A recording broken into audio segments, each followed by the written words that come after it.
Implementing generative AI in your business today is one of the hottest topics, and it's something that just about everyone is trying to figure out.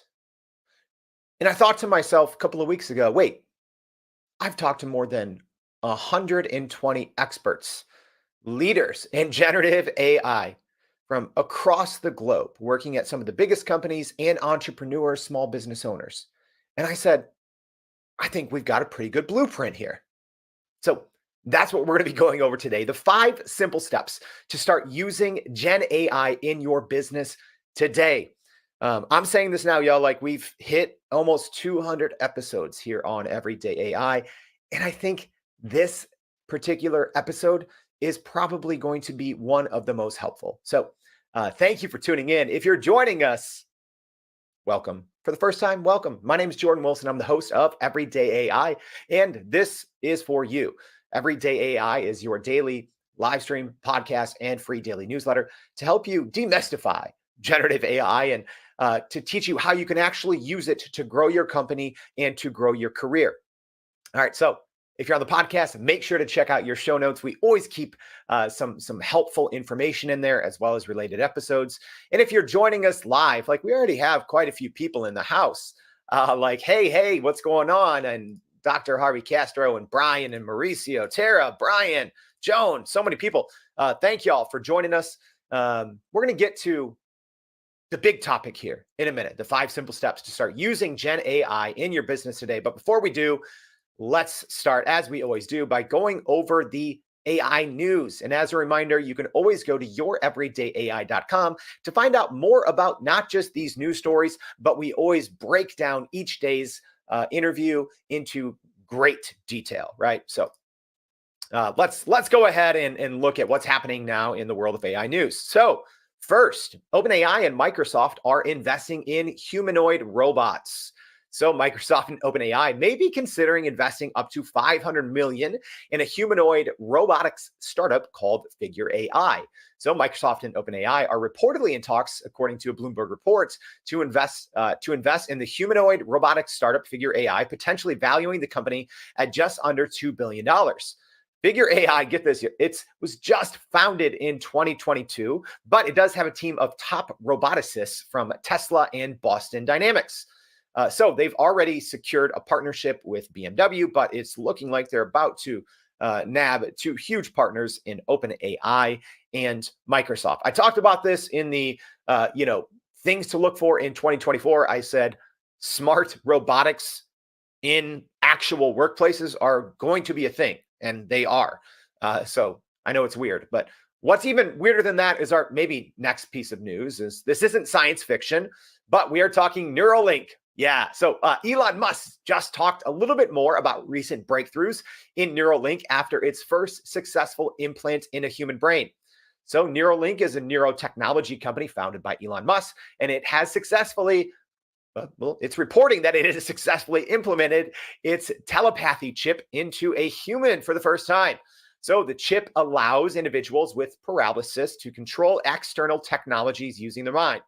So the telepathy chip has the potential to greatly improve the lives of those with severe degenerative diseases such as ALS by enabling communication and interaction with technology using just neural signals from that chip implanted on the brain. So this clinical trial marks a significant step towards commercialization from Neuralink, but it obviously also raises some concerns about the long-term effects and security of brain-computer interfaces. I don't even think we need to talk about those. You can imagine having a piece of AI chip on your brain. All right. Speaking of being able to control smart technology, GPT mentions have been rolled out to all ChatGPT users. So if you are on the paid ChatGPT Plus or Teams or Enterprise accounts, you should have access to this new GPT mentions feature now. So this essentially allows you to work with multiple GPTs within the same chat. So this feature was rolled out to a very select few last week, but a fast general rolled out to all paid users just a couple of hours ago. So this is a baby step, I'd say, toward the concept of agents or, working with multiple specialized GPTs working in the same chat. So we'll actually have more on this today on our YouTube channel, here on LinkedIn, but we'll also be incorporating this into our ongoing free Prime Prompt Polish training, our PPP training. So if you want to know more about mentions, we're going to be going over the basics of this in our free PPP training. So you can always just hit me up and just say PPP, and I'll send you the information to sign up.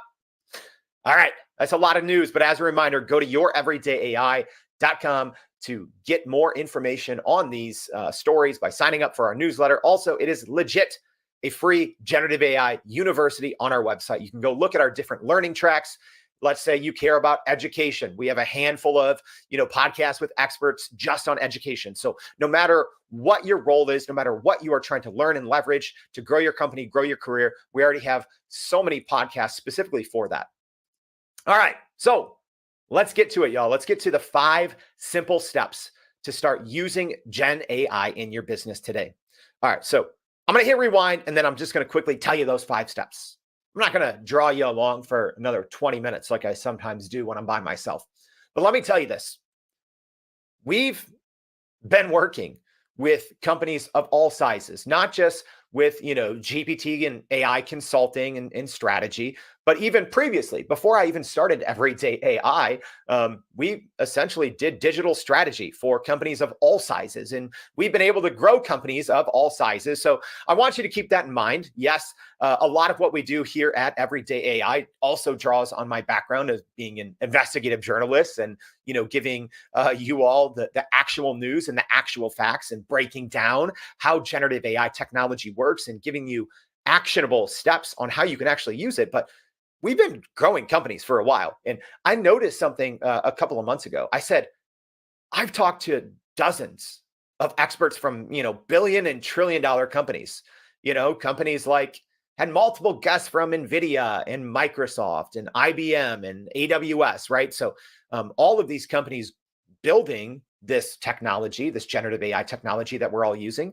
And I'm always talking to people kind of behind the scenes, so people that aren't even on the show. And I've realized, wow, I have literally thousands of pages of show notes with so much great information, and then drawing on things that we've discovered ourselves. And it always gets back to this question. People are always asking, okay, this generative AI sounds great, but how do I actually use it? And sometimes I send people, 3 or 4 shows, and I'm like, oh, there's great insights here, great insights here. But this is, I think now, going to be potentially this single most helpful podcast we've ever done. Yes, out of 200 or just about 200, the most helpful.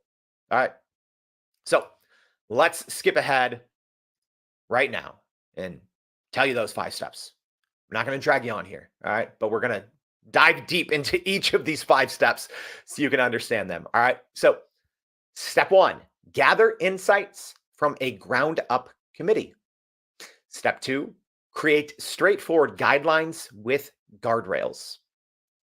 Step 3, sprint toward your first measurable AI project. Step 4, invest heavily in education and training that align with long-term business goals.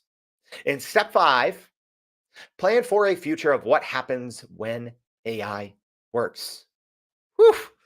I am excited to dive into each of these a little deeper. But I will let you know this.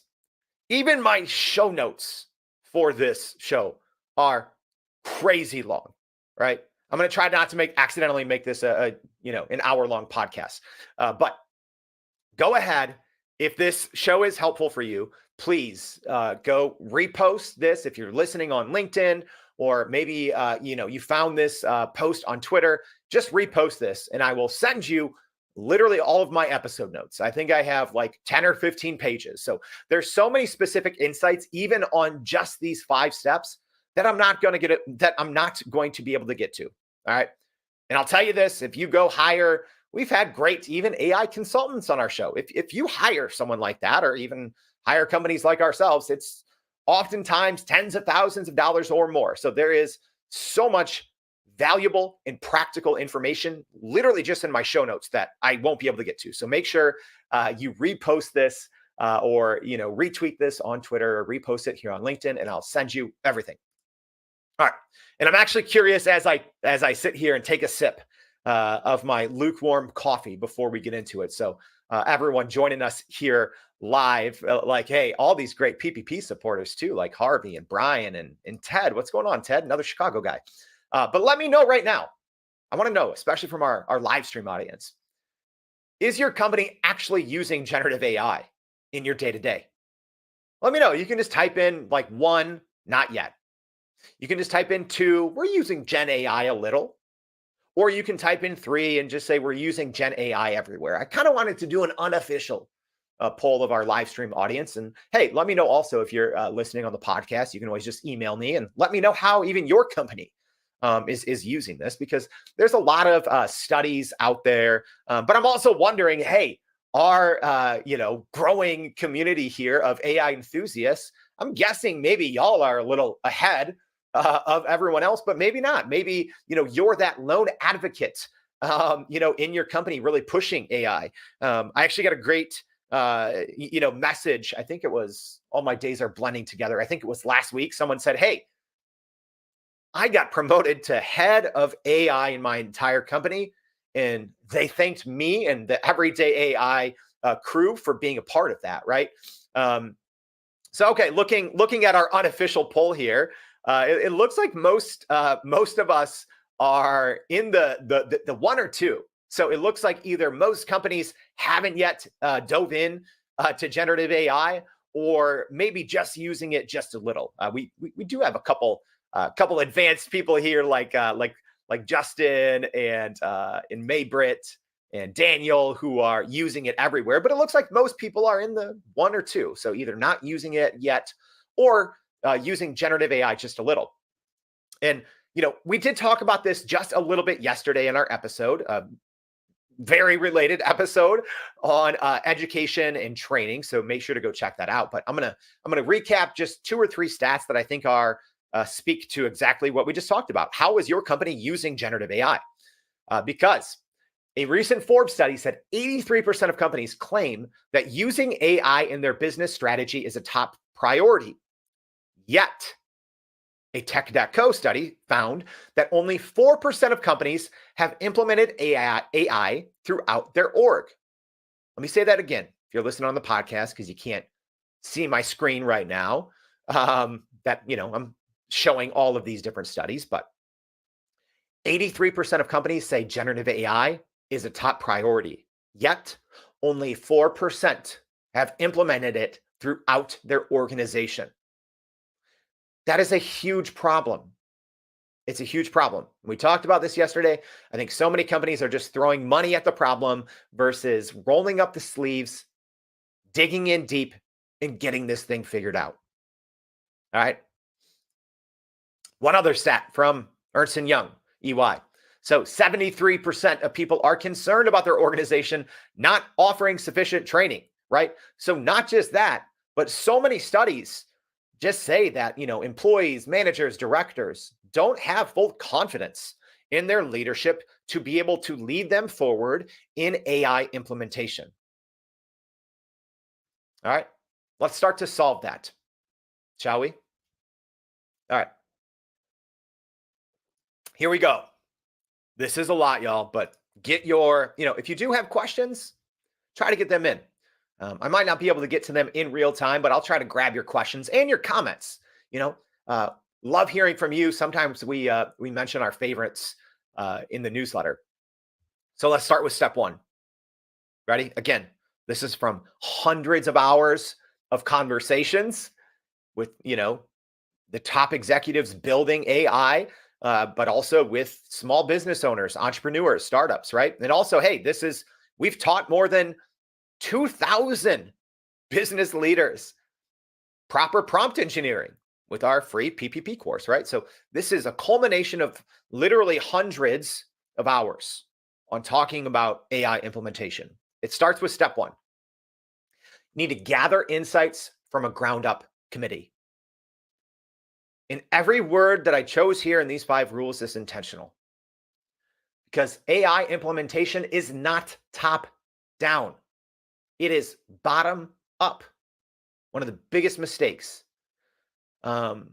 If you want AI to work for your company, this isn't a CEO directive, right? Because so many times, sorry, C-suite people, so many times C-suite people are removed from knowledge work.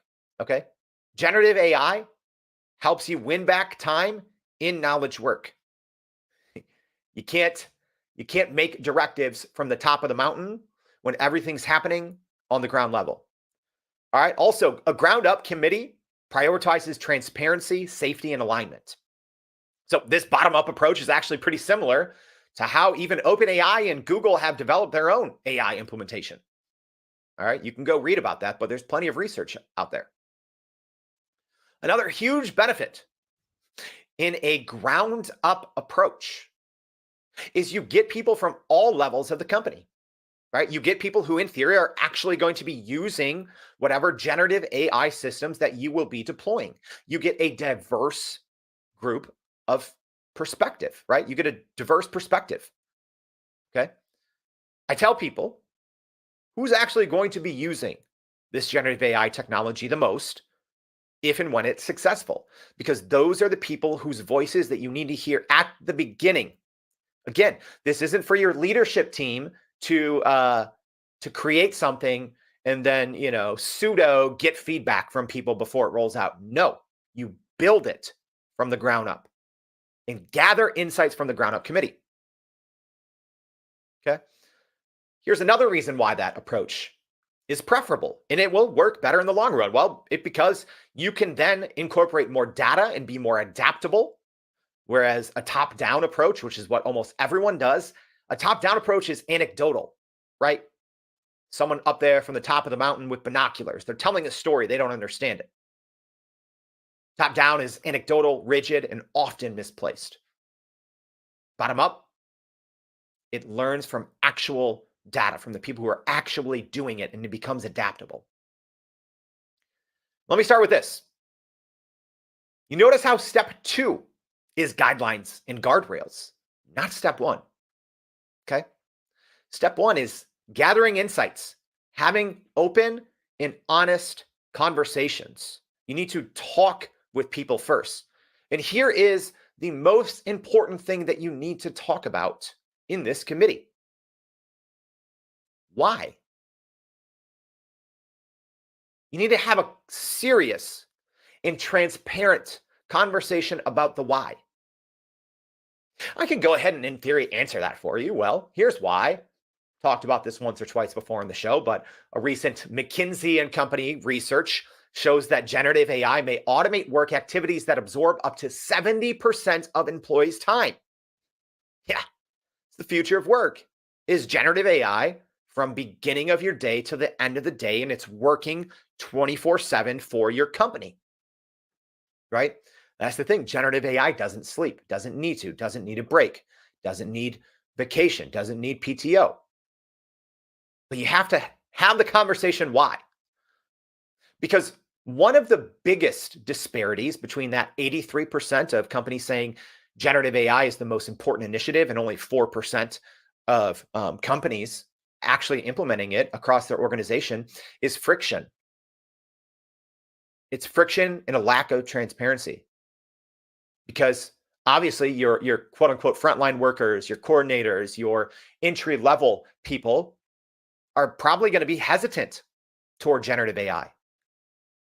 Because the story of generative AI, and we're going to talk about this more here pretty soon, is that you cut jobs and don't replace them, or maybe you cut 1,000 jobs and you are left with 100 people working with AI, right? That's what's happening. It's already been happening widespread scale, even so far in 2024. So you have to have an honest and open conversation about why AI. Are you just trying to automate all of those tasks? Or are you trying to clear the mundane for your most important employees and allow them to focus on the meaningful? And part of this, and we'll get into this in part 5, but part of what you need to talk about in your ground up committee is talking not just about why, but what happens when it works. All right. So more on that in part 5. So You might be asking, okay, this sounds like a pretty big ordeal. We need a ground up committee. You should be bringing in members from just about every organization. This isn't to kick the can. This should be, yes, you should patiently take in insights from everyone, but you also need to move. This isn't one of those committees that meets quarterly and you're going to kick the can for 18 months. You will probably either go out of business or you are going to be bleeding. Okay? When I talk about a committee, this is a fast committee. You need to be patient in hearing your people out, but you have to be able to implement it with speed and prioritizing that generative AI implementation is crucial for the success, sustainability of your business. Period. Said this yesterday. I've said this 100 times. Think of how your company or companies in general had a good 15-ish year period to adapt to the internet. All right.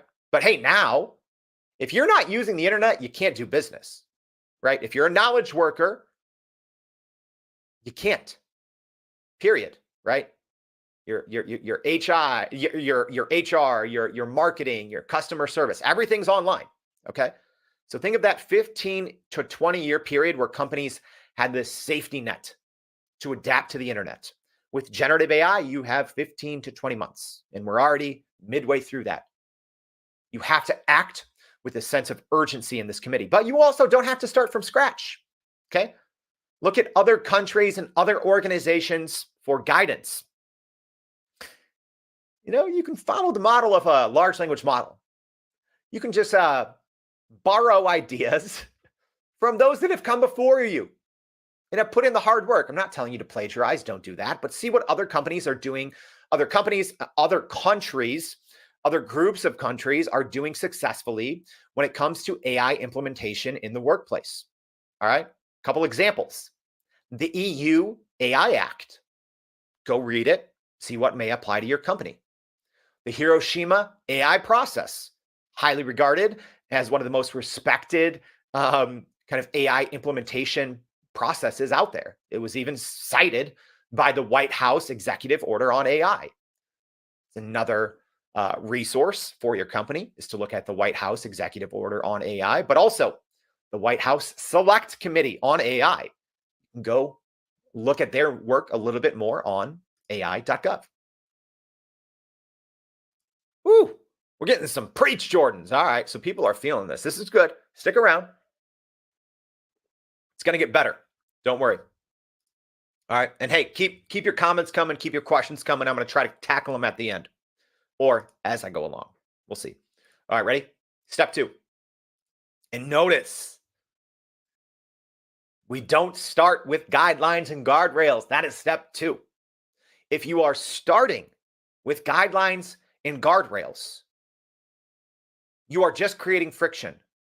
That tells your employees, right? Whether you have a team of 100 or 100,000, if the first time your company or your employees hear about AI implementation, your generative AI implementation strategy is going over the guidelines and guardrails, failure. You've already failed. You've lost the battle before it's begun. Don't start there. This is not like any other technical implementation. This isn't like bringing in a new CRM, you make the decision and train someone. This is changing the way we work. And people, understandably so, who don't understand generative AI technology are going to be uneasy. So if you start with step 2, you're going to lose people. You're going to lose people. People are immediately going to be scared of their jobs, and you're probably going to, your churn is going to go through the roof, right? If you don't get people's buy-in, and if you just roll this out, you're going to fail. Period. That's why 83% say this is the highest priority, but only 4% have successfully implemented generative AI throughout their organization. All right. Let's talk about how and why you need to do step 2, which is creating straightforward guidelines with guardrails. All right. So creating AI policies and responsible use guidelines is probably one of the most important steps, but like we said, you don't start there. And I get it, it's going to seem daunting. right? Because you think here is this brand new technology that hardly anyone in the organization even understands. So now we have to create guidelines and guardrails. But guess what? You probably already have a lot of that in place. Here's a mistake that people make when they're trying to create generative AI guidelines and guardrails. Well, see what you already have in place, y'all. Okay. Because probably somewhere in your current employee guidelines, in your HR docs, in your hardware, software, email, internet usage policy, etc., you probably already have some basics of how employees should and shouldn't be working with technology. All right. So if you combine what you already have in place for different technology, software, internet, email, if you combine that with insights you gather from step one in your ground up committee and borrowing from best practices, like I said, from the EU AI Act, the Hiroshima AI process, the White House executive order on AI, the White House Select Committee on AI, when you start to combine those, combine what you already have with what we talked about in step one, with the insights that you gained from bringing in ground up employees, it's not as daunting then. All right. So the guidelines make sense, but let's talk a little bit about guardrails. First of all, why do you need guardrails? Well, number one, it's a great business decision, you know, and that's something that can't be overlooked here. All of these steps, they need to work hand in hand with your business goals. And setting guardrails is an extremely important business decision. This lets you know. This is essentially, when you think of guardrails, I think of them quite literally, right? That's why they're called guardrails. Okay? Think you now think of it like this. You're whether it's 100 or 100,000 employees are going to be driving, but they're going to be driving new vehicles that they've never used before. They don't know anything about it on a new type of road that they've never driven before. If you don't have guardrails, you can imagine there's going to be a lot of accidents, a lot of cars driving off the cliffs, a lot of insurance claims, right? You get it. Guardrails are extremely important. That says, here's what's inbounds, here's what's out of bounds. And putting different safety measures in place, right? We have to have data security, data protection, and we also have to act ethically. All right. So, number one, guardrails are essentially a required business decision because this is the new way that your company is going to be working. All right. And sometimes what this means when we talk about that your guidelines and guardrails for generative AI, they need to work hand in hand with your business strategy. And sometimes, and you're not going to like this, especially if you're chief marketing officer, or, if you're in growth for your company. Sometimes you have to scale back or adjust your actual business strategy or your KPIs or your intended business outcomes to better align with a generative AI policy. All right. So it might seem like you are taking a step back, but you are taking a literal step back with your feet in order to get on a jet.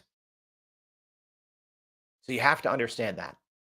It might take one physical step backwards or a couple of realigning your actual business goals, your intended business outcomes, in order to get the most out of generative AI, right? Because everyone's talking, like the McKinsey study.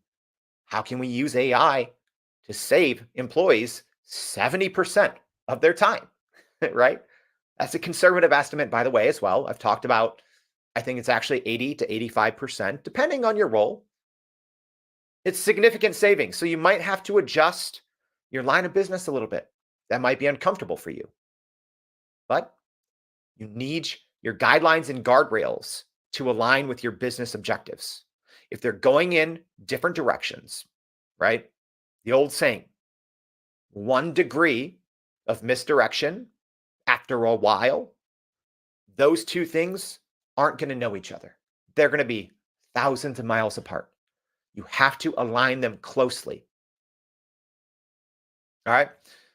Another important thing when we're talking about creating straightforward guidelines and guardrails is making ethical decisions. Okay. So that's not just the big picture of like, okay, what happens when we start to replace employees? We're going to talk about that in step 5. But also, you need to act in a responsible and ethical way with your data, right? One of the biggest hangups with people in using large language models is data. You need to exercise caution with sensitive data and reflect that in your guidelines and guardrails. However, give me your company. I guarantee you I will find more data on your company than you think is publicly available. Scrapers, let me say this. Scrapers are better at finding information than humans. Okay? There's a great chance that whether we're talking about OpenAI's GPT bot or Perplexity's Perplexity bot or Google bot or whatever, all of these large language models, they've crawled every single page on your site. And there's probably dozens or hundreds or thousands of pages on your website that you maybe didn't know existed, with a lot of data out there about your company. So this isn't one size fits all when it comes to data. But here's the thing. You probably have, especially if you're a large enterprise company, you have to release so much data about your company anyways. Okay. So a big part of this, and I can't just give you one bullet point of advice on what is the best guardrails to put in place for your company, because it depends on what sector that you're operating in. It depends on different laws and regulations. It depends on if you're working with PII, PHI, right? So there's no one size fits all here, but I will tell you this. Your data is probably a lot more public than you think. All right. So again, I can't give you bullet point recommendations on what should be in your guardrail, but I will, like I did with step number 1, is see the great resources that are already out there, that are great guidelines and guardrails already in place. So already mentioned, a couple multiple times, the EU AI Act, the Hiroshima AI process, the White House executive order. But another great one specifically for guidelines and guardrails is UNISECO's recommendation on the ethics of AI, and also the National Institute of Standards and Technology. They have great guidelines and they talk openly about different guardrails organizations should have in place when it comes to implementing generative AI. Woo! Tara says amen on a Wednesday. Saying let's put up guardrails. Comment coming in here. But don't forget to sprinkle in some rewards for those who stay on track. Yes, you have to stay on track. You absolutely have to. All right. Speaking of, I should stay on track and talk about step 3 here, right? All right, let's get to step 3. Sprint toward your first measurable AI project. Okay. And here's the thing. Number 3 and number 4 could be interchangeable. It depends on your company, right? So number 4 is invest heavily in education and training that align with long-term business goals. But step 3, sprint toward your first measurable AI project. I think for most companies, this will be first. Another big mistake that I think companies are making is they're trying to make a splash when it comes to generative AI. Let me tell you this. 99% of companies do not need their own large language model. I am baffled by the amount of smart people that I talk to. And, I'll ask them like, oh, hey, what's your company doing? And they're like, well, we're trying to, create our own large language model. I don't know. That's because it's like, oh, it's the cool, sexy thing to do. But like, you probably do not need that, right? So many smart business leaders are overcomplicating what generative AI even is and what it can do for their companies, right? People just see OpenAI, right? And they see, Google Bard, and they see Anthropic. And they think, well, yeah, we should have our own large language model. That makes sense. And there's obviously people out there hounding big companies and saying, you need this, you need this. Well, I'm letting you know you probably don't. Like I said, 99% of the time, you do not need your own large language model, right? You should be working with whatever model makes the most sense for you, and then using RAG, which is retrieval augmented generation. That's bringing your own data in, your own knowledge base, your own company documents in a way that is much more economical and obviously much more likely to be deployed in less than 50 years, right? Good luck. If, again, for the 99% of companies that it doesn't make sense, good luck creating your own large language model. It's not going to work. It's incredibly expensive. You're not going to be able to find the actual developers who are smart enough. I talk about it all the time. This is like finding a good developer right now in AI, specifically in generative AI. It's like, the bulls of the 90s. There's so few of them. Good luck. All right, so let's talk about why you should sprint toward a first measurable AI project and not taking on some unrealistic, huge generative AI implementation. Well, sometimes before you even get to training and education, you need to focus on quick and measurable wins. Why? Well, focusing on a long-term, large-scale project is risky. It might not even work. You might not even know what you're doing. And you'll probably have to do backflips just to get stakeholder buy-in to do something on a large scale. It's risky. All right. So to get company-wide implementation, don't do that. You need a low-hanging fruit W. You got to get the easy win. You need to not only be able to get an easy win, but you need to be able to tell the story of it, right? To simplify what generative AI is and what it can do across your organization. You need to be able to say, hey, look at this generative AI thing. Look at how it helped us win, and then tell the story. And that's how you get stakeholder buy-in for that large project, that large company-wide implementation. That's how you do it. You don't start there. Sorry. I think I'm still getting, because I worked on this a lot on Tuesday, I'm getting some hot take Tuesday takes in my head, but that's a recipe for disaster. Don't do it that way. It's not the right way to do it. Smart people say it's not the right way to do it. Use common sense. No one understands generative AI technology. No one. There's a reason why explainability and black box is such a big thing right now in generative AI. So when you sprint toward your first small measurable AI project, you need to only focus on areas with a measurable impact. You need to be able to translate that one sprint and tell the story of real world results, time saved, money saved, etc. Project timelines moved. Customer success went up by this percent. You need to have one very specific win that is quantifiable and that you can tell the story. And don't focus on one tool. Don't even focus on a main business goal. Don't do it that way. That's backwards. Find the most quantifiable, lowest hanging win. Go after that.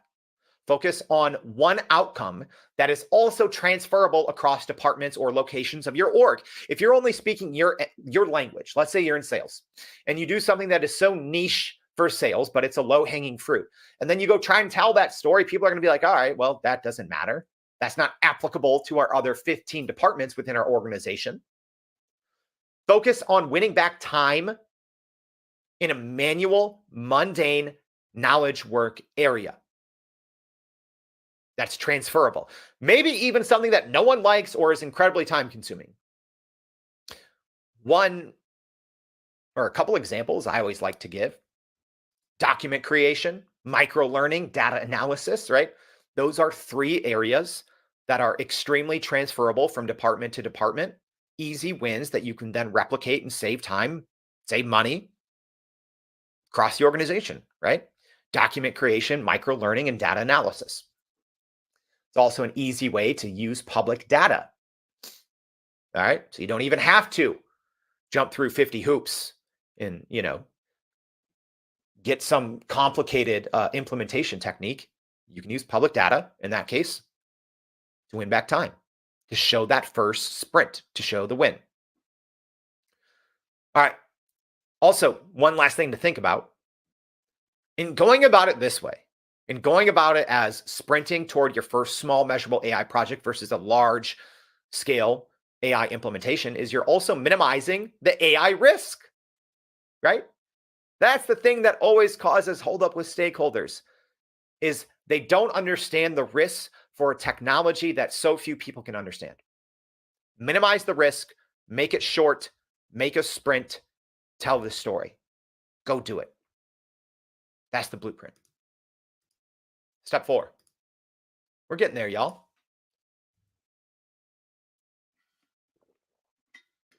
We're getting there. All right. Tara says, bring it. Tara's still with us. What are y'all thinking?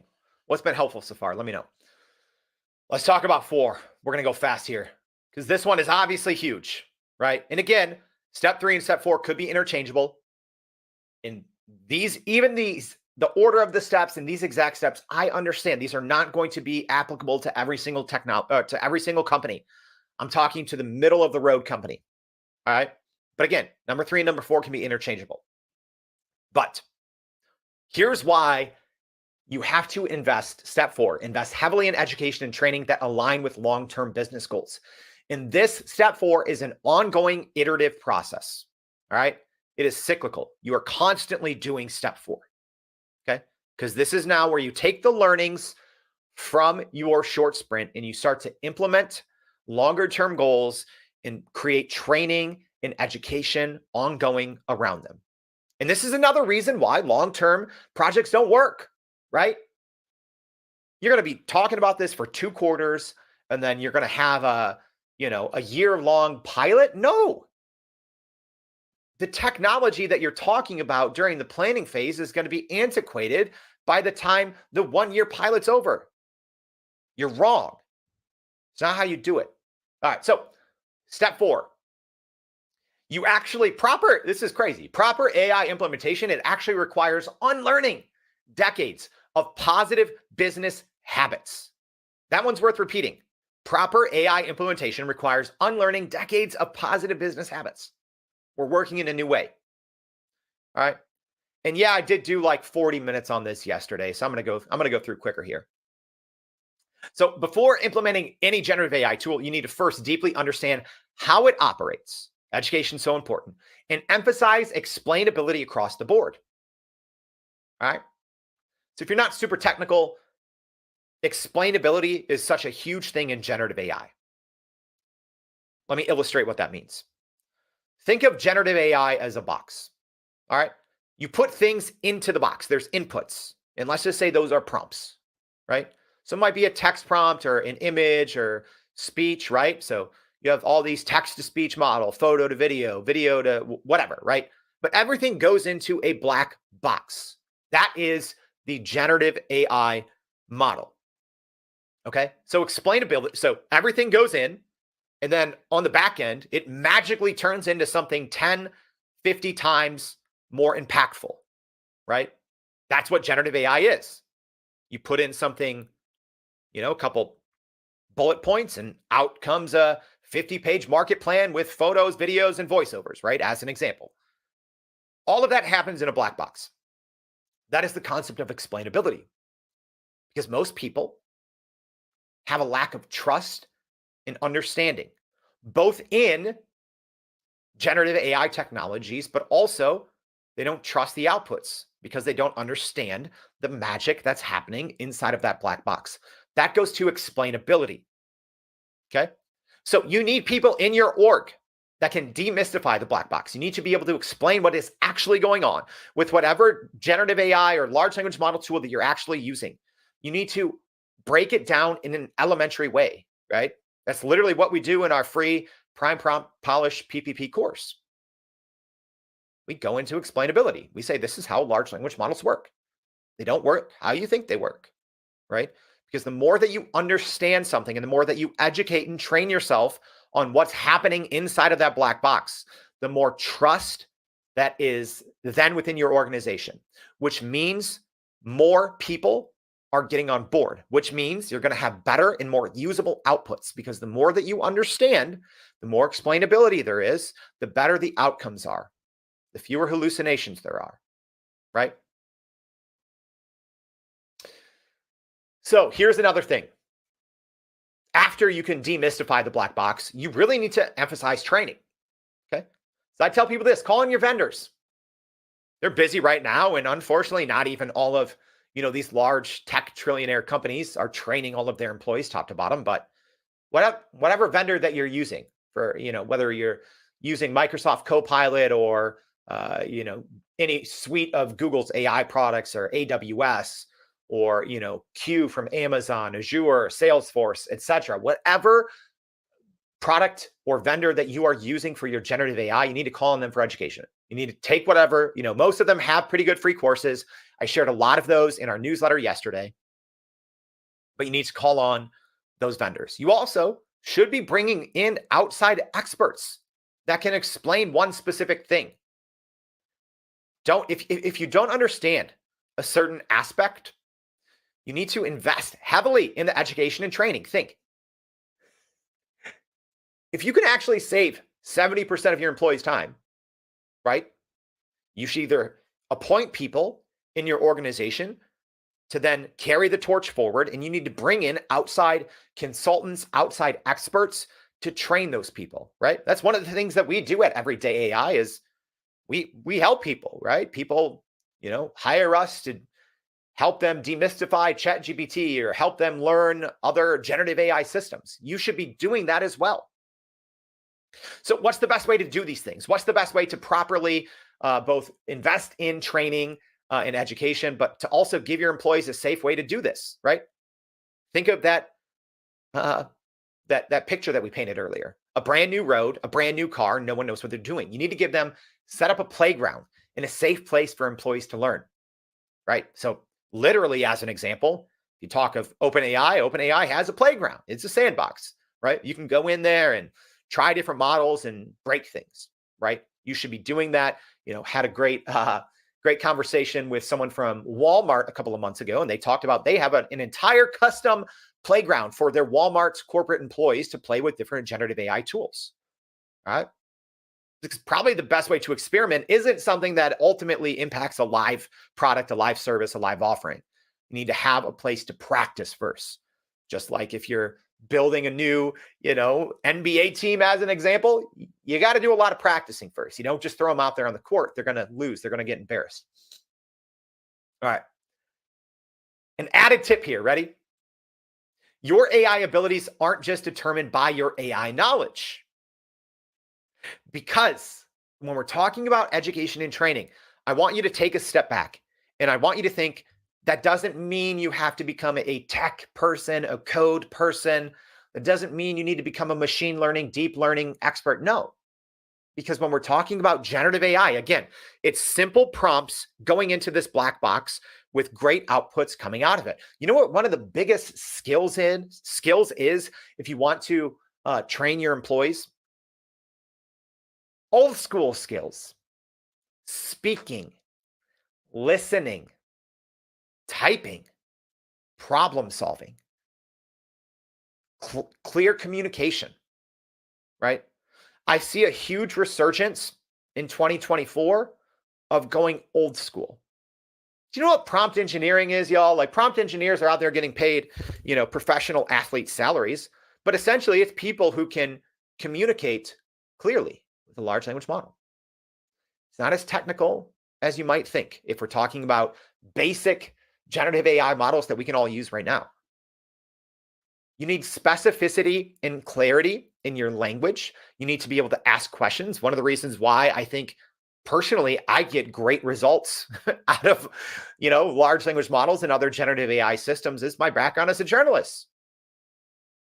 When I focus, I can ask very clear questions, right? I can go back and forth with a large language model. That's what you need to be doing. All right. So you also, last tidbit here on number 4, and then we're going to wrap this up with number 5. You need to be able to explain AI project implications company-wide before deploying them. That's another part of education and training. All right.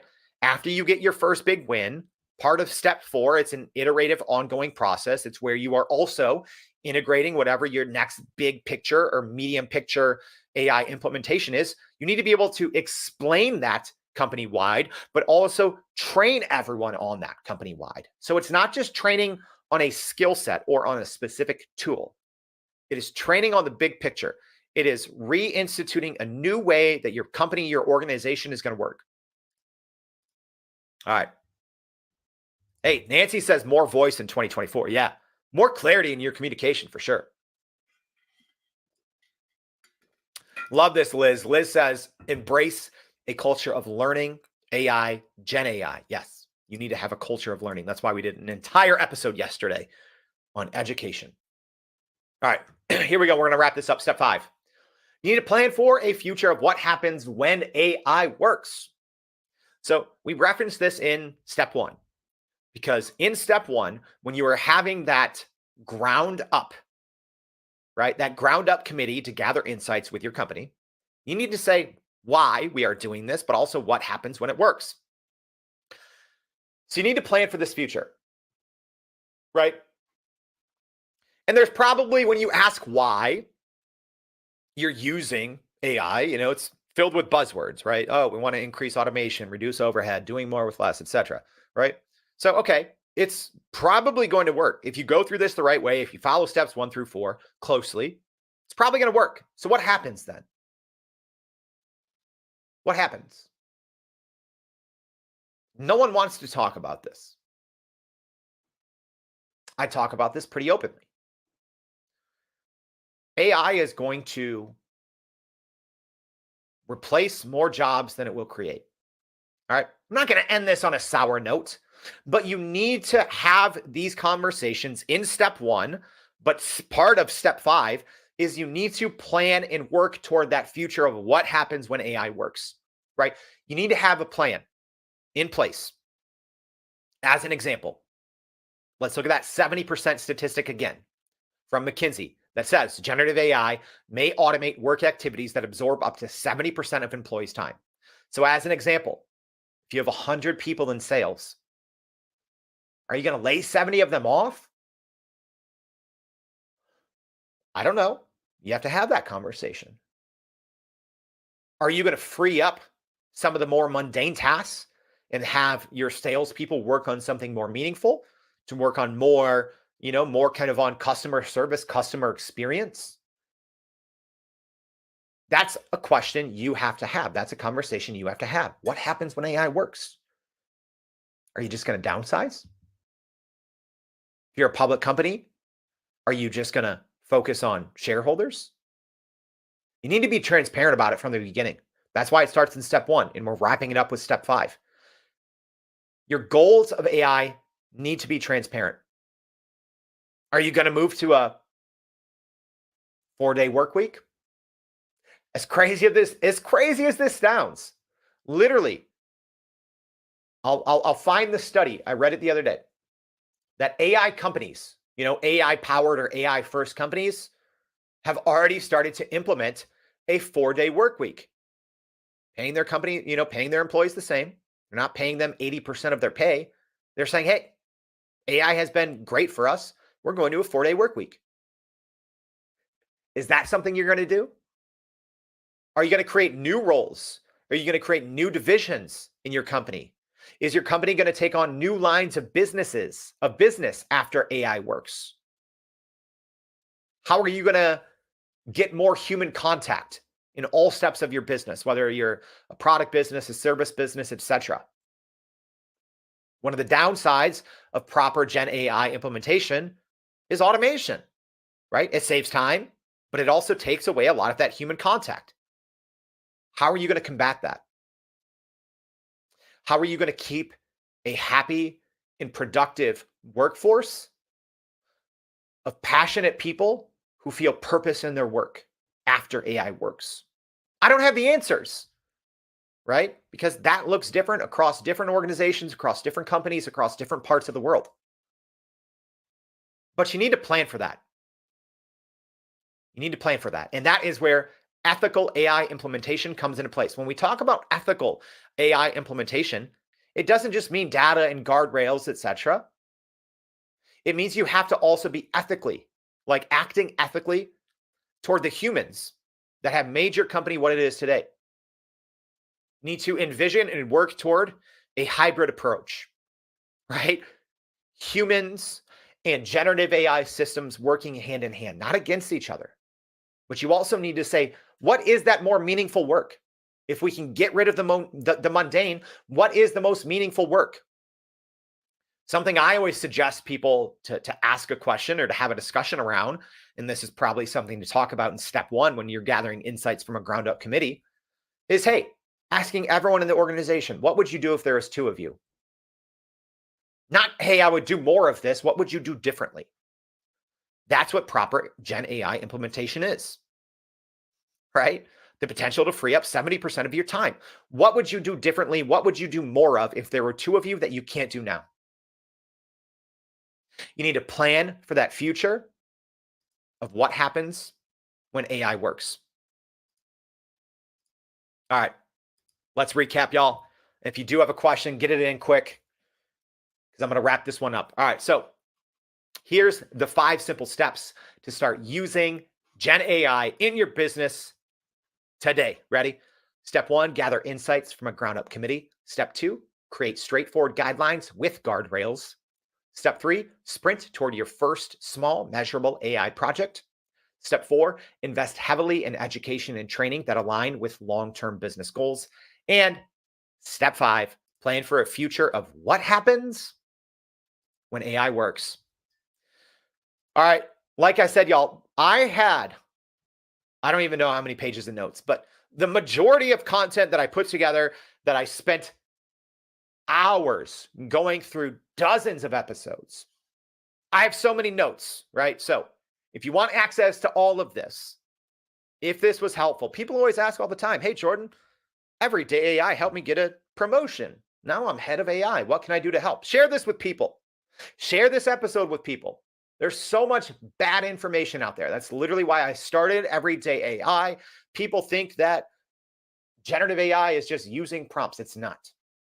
This is step-by-step blueprint to revolutionize and transform the way that companies work. So please, if this was helpful, please repost this. If you're listening on LinkedIn or, if you can go find this on our Twitter account, repost this. Let me know you reposted it and I'll share all our notes. It's a lot. You might look at it and be like, oh my gosh, Jordan, this is more than I bargained for. All right. So a couple quick questions that I think I saw here. I might be missing some, and sometimes the stream doesn't show everything. But Mauricio, thoughts on an internal chief AI officer versus hiring a consultant firm to implement the strategy? The answer is yes. You should be doing both, right? This obviously depends on the company size, etc. But I firmly believe that you need to, the same way that I say a ground up approach when you are starting with step 1 of gathering insights, you shouldn't just be gathering insights from everyone internally, every department, every layer of your organizational chart internally, but you should be leveraging people from the outside as well. Because here's the thing. So many times internally, you have a mindset of just doing things the way they've always been done. You should be hiring someone externally to poke holes and to help guide you, right? Something we do for companies. You can always reach out to us and we can let you know what that looks like. But to answer the question, Mauricio, both. Rolando says, I would think that in step 5, companies need to think about the impact of successful Gen AI with their customers. And how do you communicate that? Yes, absolutely. Absolutely. I agree. The hope is that as you free up some of this more manual, mundane time of your employees, that ultimately leads to better customer experience, right? We talked about that and also measuring, right? How you can get to a small measurable AI project. Sometimes it's time, sometimes it's money, sometimes it's increased customer service scores, right? Yes, you cannot lose fact of the human. Everything should be a hybrid approach, whether it's your own humans internally in your company or the humans who are ultimately buying your product or service. When you free up time, you need to focus more on ways that you can engage with those humans and better serve them. All right, I think there was one more question here. So again, from Mauricio saying, are there tangible case studies for different departments of what AI solutions, tools to implement and return on investment for this. Are there not not across many different verticals? So yeah, there are great studies, and we shared a lot of them yesterday in our newsletter. There's great studies out there about like, oh, in HR or oh, in sales. And I'll try to pull a couple more for today as well. All right, but that is it, y'all. I hope you enjoyed this episode on the 5 simple steps to start using Gen AI in your business today. Like I talked about, this is one we've technically been planning this for months. This is the culmination of hundreds of hours of conversations with experts building generative AI technology, with leaders in the generative AI space, through hundreds of hours of us teaching thousands of other people how to leverage generative AI. This is a blueprint, all right? I want you to use this. That's the point. That's why we put in so much work here at Everyday AI. We want to cut through the smoke and mirrors that are out there elsewhere in the generative AI space. We want to simplify this, and we want to be the resource that helps you leverage generative AI to grow your company and to grow your career. All right, this newsletter is one you're going to want to sign up for. So make sure to go to youreverydayai.com, sign up for that free daily newsletter. If you're listening on the podcast, all that information is in the show notes as well. We're going to break down this newsletter and a lot more. So make sure to join us tomorrow. We're going to be talking about Midjourney V6 with Rory Flynn, which someone dubbed one of the Bash brothers of Midjourney, as well as Friday, maximizing the effectiveness of AI in healthcare with the president of the American Medical Association. So that's it. I appreciate y'all. Go to youreverydayai.com for more. But I hope you can now understand your blueprint forward to grow your company, to grow your career with generative AI with these 5 simple steps. Thanks, y'all.